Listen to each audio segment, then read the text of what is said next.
The terminating amounts of water is causing problems for millions throughout California.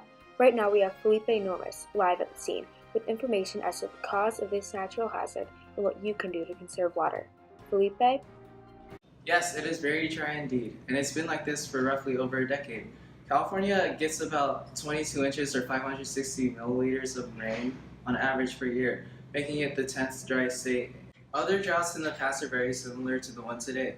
A more visual scene for this is going to be explained by Amy.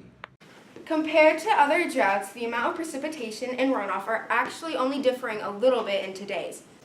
If you looked at a graph, you would actually see that there are much drier times in California, but that still does not mean droughts are having a negative effect on the state. Since the dry conditions are robbing the soil of water and nutrients from plants, farms are having a decrease in the number of crops that they produce, which is affecting the state's economic status. Now, it may not seem that California is being negatively affected from a visual standpoint, but studies show that because crops are dying, about 2.2 billion will be lost to the drought in the agriculture industry. Ranches are hurting from the lack of grass, and the logging business may be troubled because of wildfires, and the lack of precipitation is forcing California to buy its water. Because of the impact the drought is having on California, the economy is definitely under some stress. Thank you, Amy. Up next, a local resident who is directly impacted by the droughts is going to tell us how she is saving water. Up, Miss Book's Book Club is next, and here's your one and only.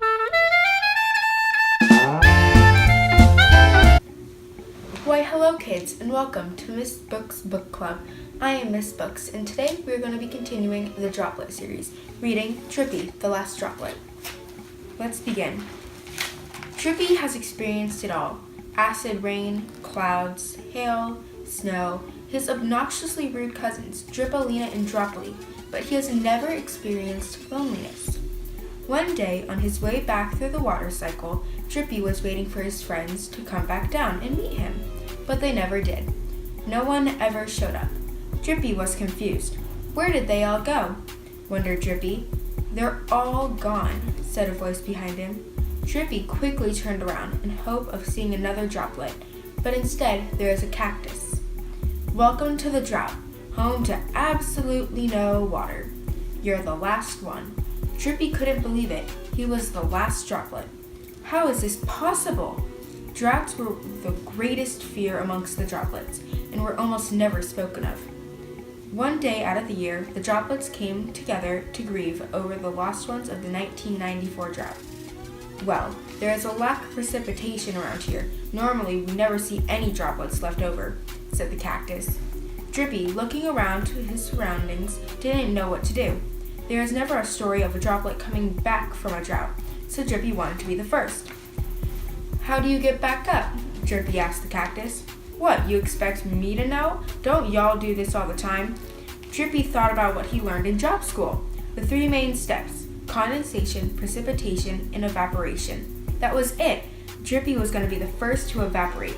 Trying as hard as a little droplet could, he flew up into the air. Bye, cactus, he shouted. Being welcomed home like a champion, Drippy was ready for whatever phenomenon was next. Hello, can you tell us your name? Well, of course. I'm Lil Pig. I'm 22 years of age, and my papa owns a farm 100 miles northeast of San Diego. Our farm has been a family business and passed down to the younger generation. What is your affiliation with the current drought?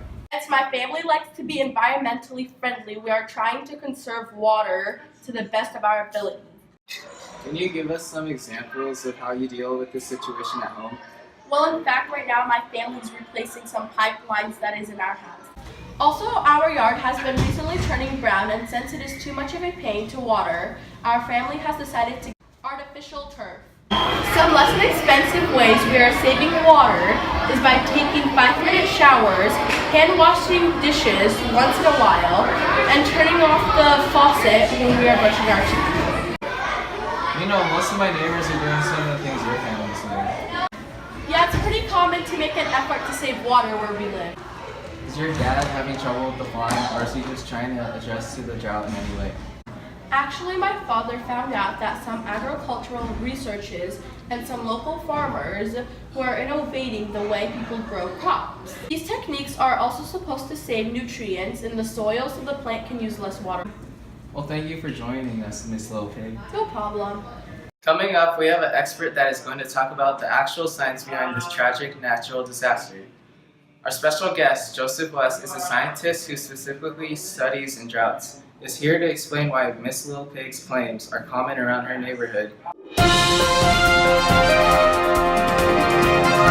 This new product, the WaterSaver 9000, is convenient and easy to use. When the weather seems pretty gloomy and depressing, just place outside for a fast and easy use and let the rain fall into the bucket. Use this collected water to pour over your children as not just a shower, but as discipline too. This invention is completely original and definitely our idea. Call or visit us at www.thisproductistotallyoriginal.com. Buy now to get one, get another for the price of 3. Side effects include depression, extreme migraines, and death. Batteries not included.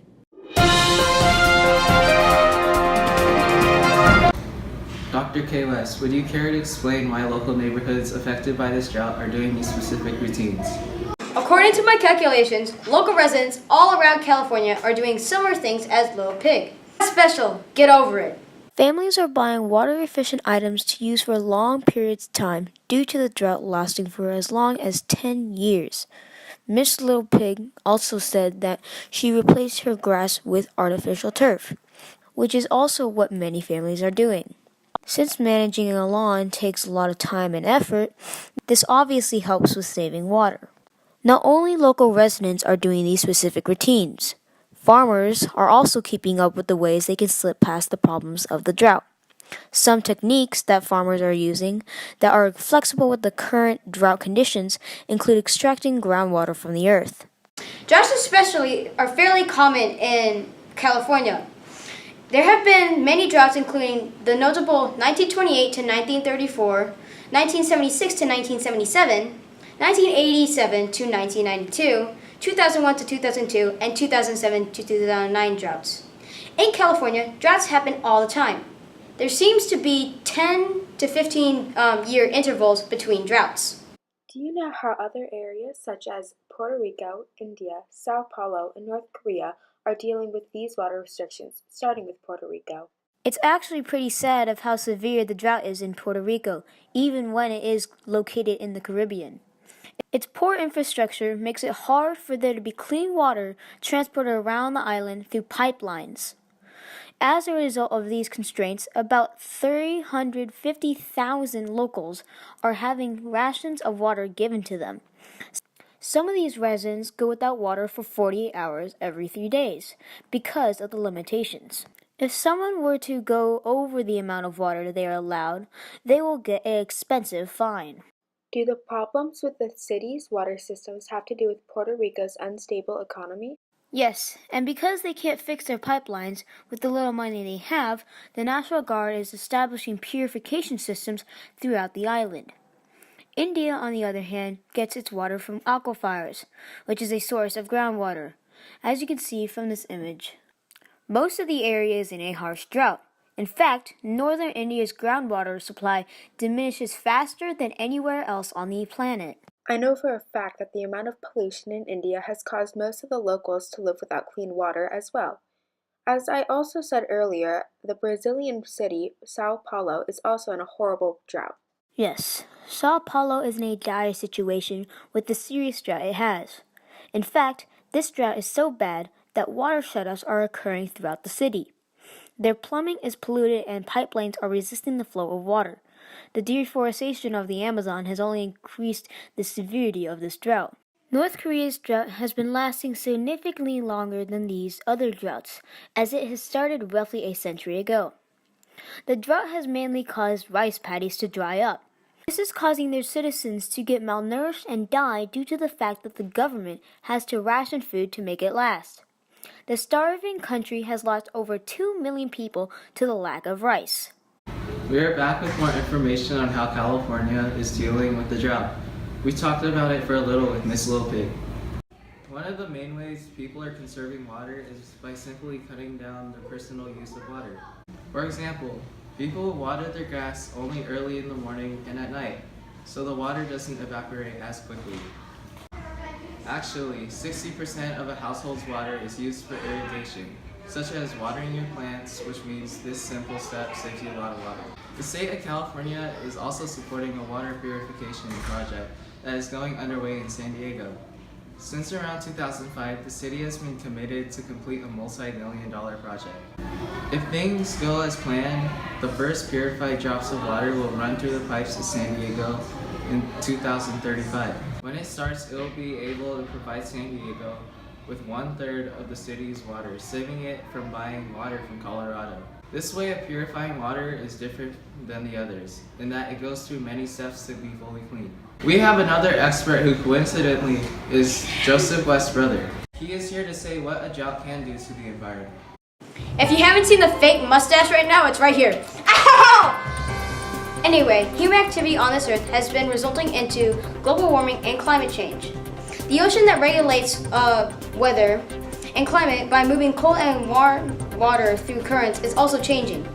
But a byproduct from this is something my annoying brother, well, fake annoying brother, is studying, which is altering drought patterns. Are occurring more frequently and with longer durations. The droughts can significantly affect the biosphere because water is a crucial resource to life. A drought can destroy a habitat like a pond that limits food, and droughts can also encourage disease because ecosystems are not given the correct nutrition needed for whatever animals are living there. Droughts also encourage disease because of the lack of nutrition given to an ecosystem from zero food or limited water. Other than affecting wildlife, droughts can modify the lithosphere, specifically the rock cycle. Without rivers, there is nothing to erode or deposit rock. Groundwater and aquifers are depleted from the lack of precipitation and little infiltration water. With little water in the soil, it makes it easier to crack and make geometric shapes like these. Professional. Yeah. The natural disasters of droughts can drastically affect not only wildlife, but humans too, such as Mr. Pig's business, and even normal families. There are currently no natural ways to stop this tragic phenomenon. It will eventually stop though. We can help this by using these simple methods by saving water ourselves, such as keeping irrigation for our yards to a minimum, or turning the water off while brushing our teeth. As these methods are simple, other countries go great measures with more complicated solutions to conserve water, such as extracting water deep from the ground. Of course, countries wouldn't have to do these routines if natural causes such as the drought or extreme and hot, dry weather didn't happen. That's all we have for today for actual cartoon news. Hope you learned something new and are prepared for the next